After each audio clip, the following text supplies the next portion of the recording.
God is vir ons 'n toevlug en 'n beskerming. Hy was nog altyd bereid om te help in nood. Daarom is ons nie bang nie. Al gee die aarde pad, al skuif die berge tot in die dieptes van die see. Al druis en skuim die waters van die see, al skud die berge deur sy onstuimigheid. Sela. Oor die strome van die rivier is daar blydskap in die Godstad, in die heilige woning van die Allerhoogste.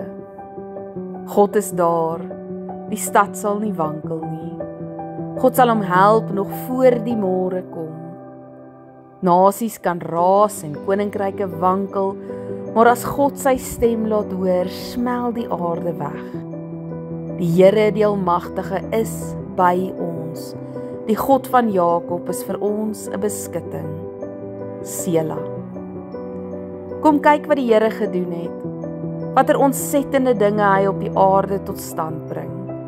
Die oorloë oor die hele aarde laat hy ophou. Pyle en boë verbreek hy, spiese slaan hy stukkend, oorlogswaans verbrand hy met vuur. Bedaar en erken dat ek God is. Hoog bo die nasies, hoog bo die aarde. Die Here die Almagtige is by ons. Die God van Jakob is vir ons 'n beskutting. Sela.